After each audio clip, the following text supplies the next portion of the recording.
Você sabia que na vida nós temos 2 nascimentos? Passamos por 2 partos? Como assim? O que isso quer dizer? Calma lá, tem explicação. Existe o nascimento de fato, aquele que a gente sai da barriga da mãe da gente, seja por parto normal, seja por cesariana, e nesse parto envolve dor, envolve um certo grau de sofrimento, né? O nenê já nasce sem entender, meio assustado e tem que se adaptar. E a mãe também passa por todo aquele processo de transformação, de mudança de corpo, de sentir as dores do parto. Se as mães pensassem nisso, elas não teriam filhos, mas graças a Deus é esquecido a cada filho, né? Por quê? Porque depois, mesmo que tenha todo esse trabalho, esse processo árduo, quando ela olha aquele bebê e fica embevecida, tudo justifica. Mas o que acontece? Qual é o segundo parto? O que acontece é que a gente cresce numa família, a gente vai se desenvolvendo numa família, e essa família nos cuida, nos nutre, mas chega uma hora na vida da gente em que, para a gente poder fazer a própria vida, a gente precisa sair do seio da família. A gente precisa nascer de novo de outra maneira. Como isso se dá?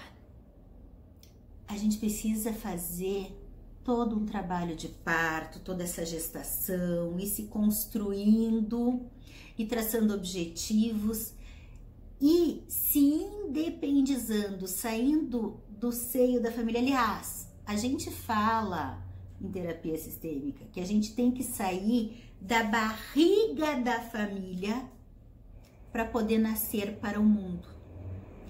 E como eu tenho visto nas mais jovens gerações, principalmente, ou não tão jovens assim, tem pessoas, tem adultos já maduros que moram nas suas casas, que têm o seu trabalho, mas que quando a gente olha bem de perto no dia a dia, eles não conseguem sair emocionalmente da barriga da família de origem para nascer para o mundo, para cuidar da própria vida. Porque como eu vejo muito assim, ai, mas a minha mãe me criou, a minha mãe fez tanto por mim. Sim, gente, a mãe fez tanto por você, o pai fez tanto, mas os pais deles fizeram por eles. E eles tiveram que sair desse núcleo, sair fisicamente, sair emocionalmente para constituir a nova família, para fazer sua vida. E eu não tô pregando aqui que a gente esqueça pai e mãe. O que eu tô dizendo é que cada geração dá para a geração seguinte e a gente atende, a gente dá afeto, a gente dá atenção, mas a gente não pode deixar de pensar na própria vida. A gente não pode pensar de gerar os sonhos da gente para ficar apenas, que não seria apenas, mas para ficar em função de cuidar de pai e mãe, em função de atender pai e mãe. O que acontece? Tem pessoas que não conseguem casar porque ficam presos na família, ou que casam, mas todas as suas decisões, todas assim se amarram, fim de semana sempre, a casa de pai e mãe, e nunca conseguem ter o tempo do núcleo familiar, da sua constituição, porque estão presos ao núcleo da família de origem. E muito do que eu vejo disso se dá pela culpa. As pessoas têm culpa de viver. Ah, eu não posso aceitar aquele emprego maravilhoso em outro estado, em outra cidade. Eu não posso fazer uma viagem de muito tempo. Eu não posso construir uma carreira fora da empresa familiar, por exemplo, porque eu tenho que tocar os negócios dos meus pais. Só que os pais tocaram os próprios negócios, escolheram as próprias escolhas, e eu falei por gosto, redundante. E quando a gente cresce, né, sim, envolve dor, Sim, pai e mãe sentem aquele ninho esvaziando, sentem que não tem mais todo aquele domínio e ascensão sobre os filhos, que os filhos têm que tomar as próprias decisões, fazer as suas próprias escolhas de carreira, de relacionamento, né? Mas isso é necessário, porque o que acontece se um bebê na gestação ficar tempo demais, passado o prazo na barriga da mãe? Se ele não nascer ao término dos 9 meses, esse bebê vai morrer, né? E bota em risco, inclusive, a vida da mãe. Por isso que às vezes as pessoas planejam o parto normal e não conseguem o nascimento e tem que fazer cesárea. Porque é necessário que se nasça. Mas a mãe tá com medo, a mãe tem dor, sim. Mas faz parte, a gente gera um filho sabendo que ele vai nascer e que a gente vai ter dores, mas que vai valer a pena. E quando se é adolescente, adulto, jovem, eu vejo muito essa indecisão, mas e agora? Mas o que eu faço na minha vida? Mas eu fico trabalhando para os meus pais, ou eu vou atrás daquele sonho, daquela faculdade, daquela viagem, de morar, fazer um intercâmbio, morar no exterior. Mas e a minha mãe? A minha mãe vai sofrer, a minha mãe vai ficar triste. Sim, a tua mãe vai ficar triste.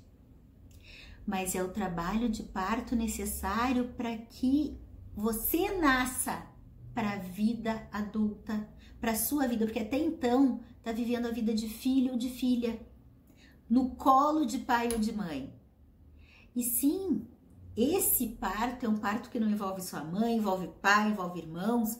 Talvez eles vão sofrer com a tua ausência, vão sentir, vão ter que se readaptar, como a mãe fica após as dores do parto ou após a recuperação de uma cesariana.